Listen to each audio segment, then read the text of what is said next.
Okay, so we are attempting to get some beacons registered and set up today on Google so that you can actually use them for proximity marketing. I'll do some other videos on what proximity marketing is and how all that works, but the first thing I need you to do is I need you to go download the Rad Beacon app, and you can just go to your app store. Now I'm having to use two different devices to do this. So I'm doing this on my iPhone, and then you have to use an Android device to connect it to Google. So you're going to go to Rad Beacon, and as you can see, I've already got it downloaded. I'm going to click Open. The beacons I'm using are the RadDots. They look about like this, a little bit bigger than a quarter. So the first thing you're going to do is you're going to click it once, and it flashes green. If it flashes red, you're going to click it again to turn it back on. After it does that, you're going to hold it down until it flashes a couple times. So now, as long as your Bluetooth is on your iPhone, you're going to pull down on the screen. It's going to scan for available beacons.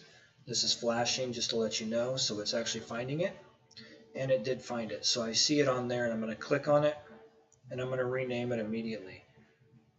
For this one, because this is for Holly, I'm going to call it Holly's Test. Now I've got a few different options that I can play with on here. The iBeacon is strictly for iPhones. You have alt beacons, Eddystone UID, and Eddystone URL. So there's different benefits to each. The Eddystone UID is the one you're going to register directly with Google, and then Eddystone URL is if you don't want to mess with Google and you just want to put a URL in. So if I just want to put a URL in, I'm going to scroll down to Eddystone URL, and where it has website, whatever you put in here, and I'm just going to put for right now youtube.com, and I'm going to change my calibrated power to 5, and that just means that it's going to extend the reach. Now I'm going to change the transmit power to 3, which is the max. The calibrate or the advertising rate is right there in the middle, default at 5, which means 5 pulses per second.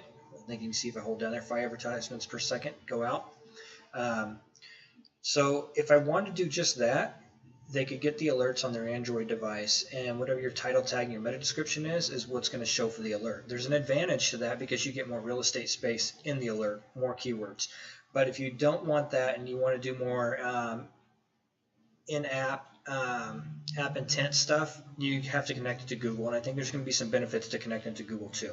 So for right now, I'm going to turn off the Eddystone URL, and the things I have on are the iBeacon and the Eddystone UID. So I'm going to click the measured power and change that to -5 on both of these, and then I'm going to click generate UID, and then I'm going to click generate from UUID on the Eddystone UID, and then I'm going to click generate, and so now I've got those taken care of.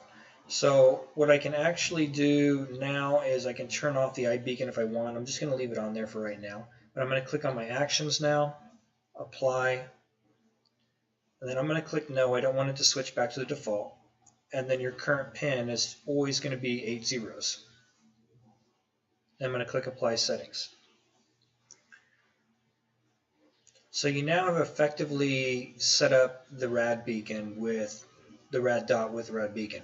Now you're going to have beacon tools downloaded on an Android device in order to do this. So you can go to your Play Store, download beacon tools, which you can see I have right there. So I'm going to click it, and it's looking for unregistered. Got my beacon again. I need to click my beacon to make sure it flashes green, and then hold it down so it flashes green a couple times. It's on. And so I'm going to rescan, and what I'm looking for is Eddystone UID, and this one, I'm hoping that we find a better way of doing this in the near future, but I'm looking for one that is right here, the 00001, all those. So I'm clicking on it, and it is flashing where it's finding it, so I'm going to set it up with Google. Now I have already got a Google project on here, so if you need to set up a Google project, I'll cover that in another one. But the next thing I'm going to do is click on that description, and I called this Holly's Test, or Holly Test. That's going to be my description. So the next thing it's going to ask you is to choose a place, and so I have options here.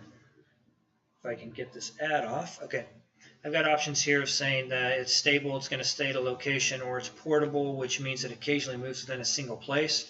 I can choose mobile, or I can choose roving. Portable is what you would want to use if you want to connect it to an actual local business. I'm going to click that for a second so you can see.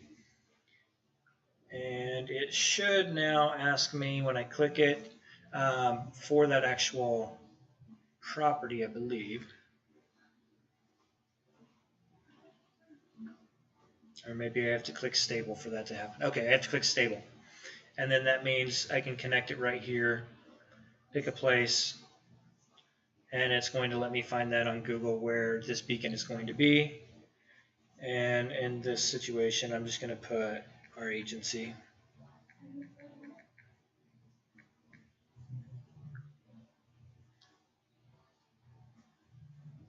And I would tell them that's where it's going to be. But I'm not going to do that in this location because I just want to show you the example. So I need to get back out of that.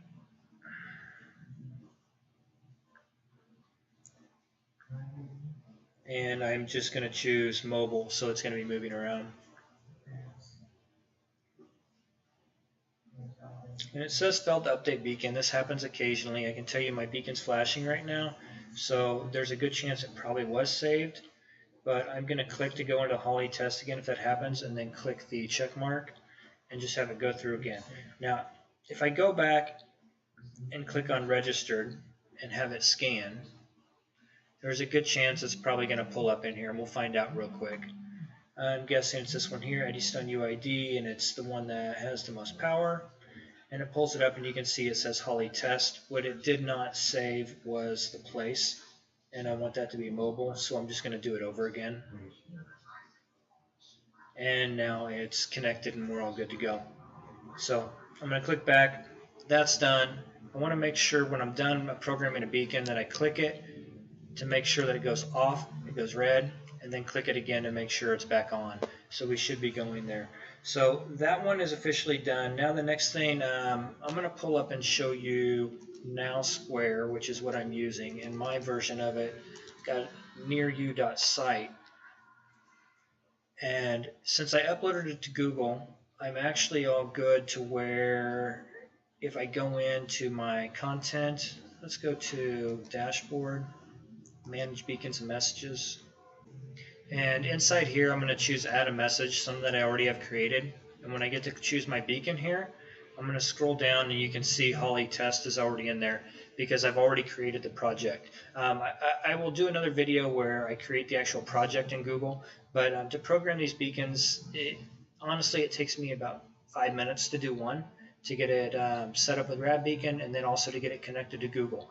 And I'm putting these on the same project right now. Eventually, I may split some out, but this will at least give you an idea how I'm setting them up.